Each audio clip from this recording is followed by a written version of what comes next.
यदि आप सत्य के मार्ग पर चल रहे हैं, दुनिया लाख आपका विरोध करे, आपने उस मार्ग से नहीं हटना है। डेली इंडिया न्यूज ने आज से 2 महीने पहले एक खबर प्रसारित की थी, जिसमें बताया था कि कैसे QFX, TLC 2.0 और यॉर्कर FX हिमाचल और देश के लोगों से फ्रॉड करके दुबई में पहुंच चुके हैं। आज भारत की एजेंसियां ईडी और हिमाचल पुलिस जो है हमारी बात की पुष्टि करती नजर आ रही है। पहले कहा जा रहा था कि लवीस चौधरी उर्फ नवाब उर्फ राशिद अली का QFX से कोई संबंध नहीं है। आज सभी एजेंसियां इस बात की पुष्टि कर रही हैं और बता रही हैं कि इन सब का मास्टरमाइंड लवीस चौधरी उर्फ नवाब उर्फ राशिद अली था।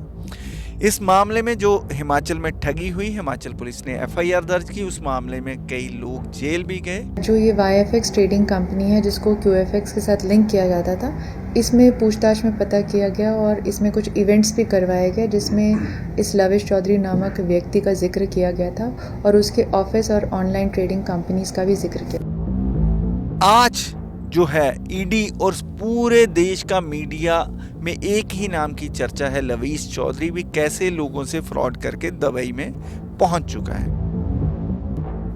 तो इन तमाम मुद्दों पर जानकारी देने के लिए आज हमारे साथ मौजूद हैं आलोक दुबे जी, अर्थशास्त्री हैं।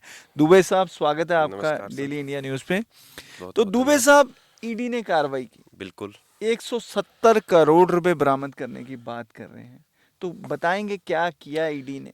स्पष्ट ईडी ने प्रेस विज्ञप्ति जारी की है जिसकी कॉपी मैं आपको देता हूं और उसे आप दिखाएं भी, इस वीडियो इस सेशन में दिखाएं। उसमें क्लियर कहा है कि दोनों का सरगना QFX और यॉर्कर FX का सरगना एक ही है जिसका नाम है लवीस चौधरी। पहली बात। दूसरी बात, 30 अलग अलग अकाउंट्स में 170 करोड़ रुपए सीज किए गए हैं और ईडी ने कहा कि जांच जारी है और इसके जो एजेंट्स हैं, ब्रोकर्स कह लीजिए, एजेंट कह लीजिए, जो कह लीजिए, प्रमोटर्स कह लीजिए, जो शब्द यूज करना है, उनकी भी तलाश जारी है जी। अब सवाल ये उठता है कि आगे की क्या कार्रवाई होनी है, तो अभी ईडी ने साफ कहा कि कार्रवाई जारी है।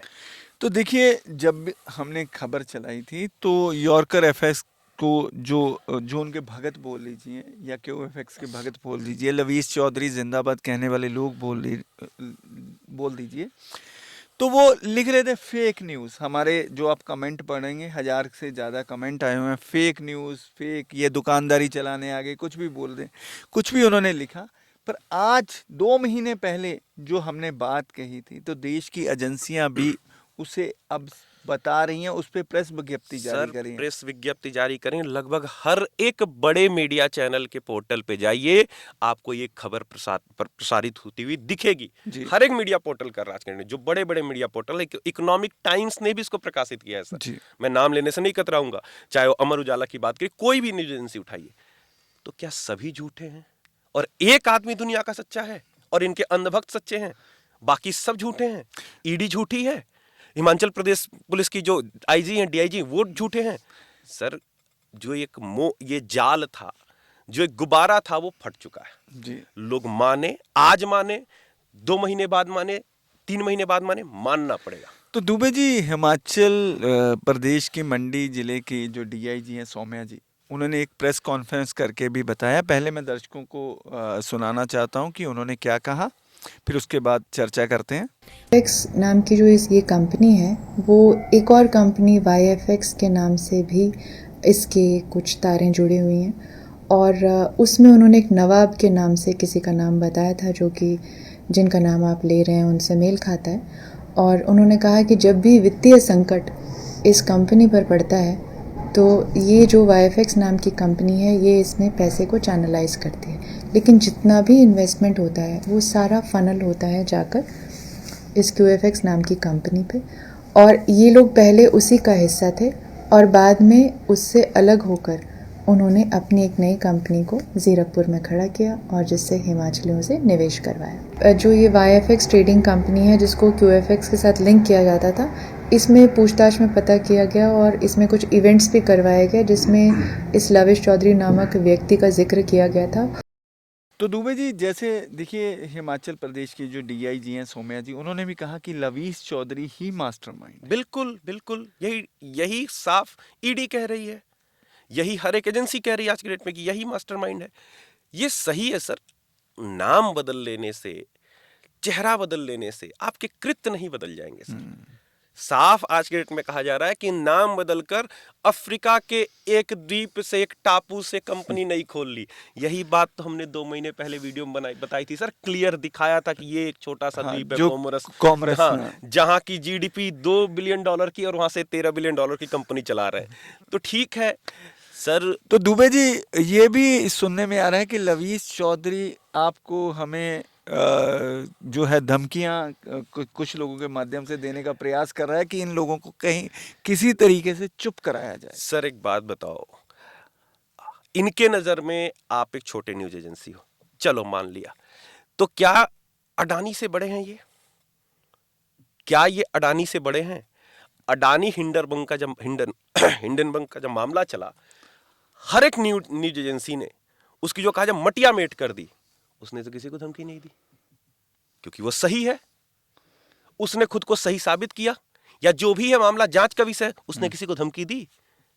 ये तो बहुत ओछी हरकत है, बहुत जिसको कहा जाए कि मतलब मैं उसके लिए शब्द भी नहीं प्रयोग कर पा रहा, ओछी हरकत है कि भाई अगर आप गलती करो तो सच सुनने को तैयार रहो ना।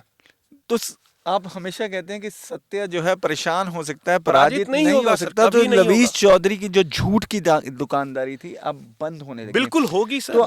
तो अभी ये भी जानकारी में आया है कि आज 15 फरवरी है, आज लवीस चौधरी जो है दुबई में एक इवेंट कर रहा है और अपना, क्योंकि पुराने जो उसके TLC 2.0, Yorker FX, Bot Bro, सबका बंडा फूट चुका है। अब एक नया प्रोजेक्ट लेके मार्केट में आ रहा है।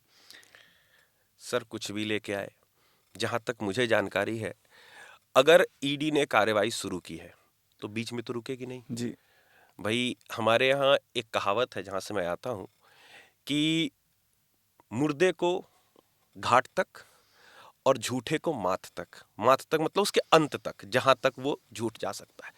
तो ईडी बीच में तो रुकेगी नहीं, अंत तक जाएगी। और आपकी जानकारी के लिए और आपके दर्शकों की जानकारी के लिए एक और बात स्पष्ट कर दूं, दुबई के साथ या यूएई के साथ हमारी एक्स्ट्राडिशन ट्रीटी भी है 2000 की, और उसका आर्टिकल 9 क्लियर करता है कि अगर ईडी चाहे तो आज के आज दुबई में अरेस्ट हो सकते हो। तो लवीस चौधरी जो है दुबई में अरेस्ट कर सकती है? एग्जैक्टली डिप्लोमेटिक चैनल से इन्हें जाना होगा। आर्टिकल 9 क्लियर करता है, मैं इसकी भी आपको स्क्रीनशॉट भेज दूंगा, दिखाना। आर्टिकल 9 क्लियर करता है कि इफ देयर इज अर्जेंसी, तो अगर एक्स्ट्राडिशन नहीं कर पा रहे हैं, तुरंत उनका प्रत्यर्पण नहीं करा पा रहे हैं, तो वहां प्रोविजनल अरेस्ट करा सकते हैं। तो दर्शकों देखा कि भारत की जो यूएई के साथ एक्स्ट्राडिशन ट्रीटी है, तो जो दुबई में जाकर इसको पैराडाइज समझ रहे हैं जो भारत में फ्रॉड करने वाले लोग, वो भी सावधान हो जाएं। भारत की एजेंसियां दुबई बैठे भी उनको अरेस्ट कर सकती हैं। बिल्कुल। तो अब आगे क्या होगा दुबे जी? अब लोगों का जो पैसा फंसा हुआ है, अब 170 करोड़ तो ईडी ने सीज कर दिया। इनको कहीं से कोई पैसे की आमदन नहीं है। 5%, 10%, इवन 12% महीने की रिटर्न दे रहे थे। बिल्कुल। तो ऐसे जो लोक लुभावन वायदे करके जो इन्होंने लोगों से फेक प्रोमिसेस किए हैं, उसका क्या होगा? लोगों के पैसे का क्या होगा? और जो भगत जन अपने कमेंट करते हैं अपने न्यूज के नीचे, फेक न्यूज, अब तो एजेंसियां भी बोलने लगी हैं जो हम बोल रहे थे। बिल्कुल। तो उनको क्या मैसेज देना चाहते हैं? 2 महीने पहले जो बात की, सारी बातें चरितार्थ हो रही हैं आज। आप मानने को नहीं तैयार थे। अरे ये भाई मेरे, मैं बार बार कहता हूं उस चैनल के माध्यम से, हमने आज तक कोई भी न्यूज, कोई भी खबर बिना तथ्यों के नहीं रखी आपके सामने। इसको डंके की चोट पे कह रहा हूं। और अगर हमारे न्यूज प्रसारण से कोई आपको दिक्कत हो रही है तो कोर्ट में जाओ, करो केस हमारे खिलाफ। ये यहां सर देखो, एक बात बताता हूं, सोशल मीडिया जो है बंदर के हाथ में तलवार है। किसी की कोई आइडेंटिटी नहीं है, कुछ भी लिख दो। और ये पता है क्या है, वो स्वाद लेते हैं कि मैंने लिख दिया, वाह जी वाह, ये कमेंट कर दिया। सर क्या फर्क पड़ता है? भगवान बुद्ध के जीवन की एक कहानी, 1 मिनट कहानी बताता हूं सर। भगवान बुद्ध के पास एक व्यापारी गया, सुबह से गालियां देने लगा। भगवान बुद्ध ठहरे, मुस्कुराते रहे। दोपहर हो गई, गाली देते थे, थक गया। उन्होंने जल दिया कि ये लो जल ग्रहण करो। जल ग्रहण करने के बाद उसने पूछा कि महाराज, आपको सुबह से मैं गालियां दे रहा हूं और आप कुछ बोल ही नहीं रहे हो। उन्होंने कहा, भाई एक बात बता, आपके घर कोई आपका मेहमान आए, आप उसके लिए 56 भोग परोस दो, वो ना ग्रहण करे तो बोला व्यापारी तो मेरे पास रह जाएगा। तो वैसे ही कहा बुद्ध ने कि भाई तुमने गाली दी, मैंने ली ही नहीं, क्या फर्क पड़ता है, क्योंकि मैं सही हूं अपने जगह पे पूर्णतः। बोलते रहो, बोलते बोलते कभी तो तुम्हें लगेगा कि तुम गलत थे और हम जो कह रहे थे वो तथ्यों के आधार पे कह रहे थे, कोई बात फर्जी नहीं बोल रहे थे भाई। इस बात को स्वीकार करो।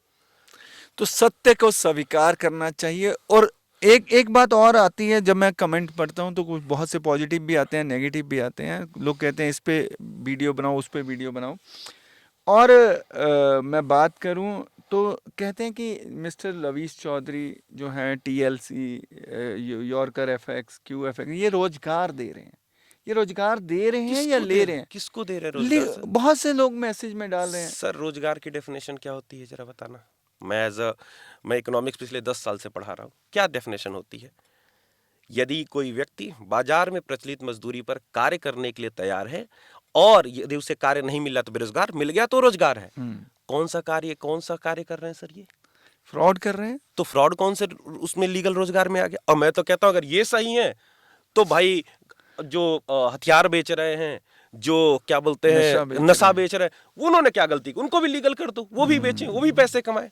जब पैसा कमाना ही अंतिम लक्ष्य है तो हर तरह से कमाना जायज होना चाहिए जी। और यदि कुछ इलीगल है तो इलीगल ही रहेगा जी। बात बहुत स्पष्ट है, इसमें तो कोई बहस का मुद्दा होना ही नहीं चाहिए। हम बार बार कह रहे हैं हम किसी के पैसे कमाने के विरोध में है ही नहीं। विरोध वहां है जहां इलीगल हो रहा है। बिल्कुल। अगर इलीगल नहीं, सर मैं अपनी बात समाप्त करूं, अगर इलीगल नहीं होता तो सर कानून व्यवस्था की जरूरत क्या होती? फिर जैसे मन करता वैसे पैसे कमा रहे होते, अराजकता होती व्याप्त, जैसे जिसको तो संविधान की कोई आवश्यकता ही नहीं थी, नियम कानून की कोई आवश्यकता ही नहीं थी। और मेरे को भी लगता है कि अगर ये इलीगल काम भी कर रहे हैं तो इन्होंने भी तो कोई नियम कानून बनाए होंगे ना, इसको ऐसे पैसे देंगे, इतनी देर बाद पैसे देंगे, इतनी तारीख को आएगा। हाँ। तो इनको भी तो कुछ जरूरत पड़ी होगी ना नियम बनाने की। हाँ। चाहे इलीगल काम कर रहे हैं तो अगर देश को चलाना है, देश की आर्थिक सुरक्षा करनी है तो नियम कानूनों से ही चला जाएगा। बहुत से जो फ्रॉडिये लोग हैं, बहुत से चिट फंड के माध्यम से, ऐसे मनी सर्कुलेशन के माध्यम से, डाटा सेंटर के माध्यम से, टोकन के माध्यम से, फॉरेक्स ट्रेडिंग के माध्यम से आपको जल्द अमीर करने का झांसा देते हैं, फेक प्रॉमिसेस करते हैं और आपकी गाड़ी खून पसीने की कमाई लेकर भाग जाते हैं।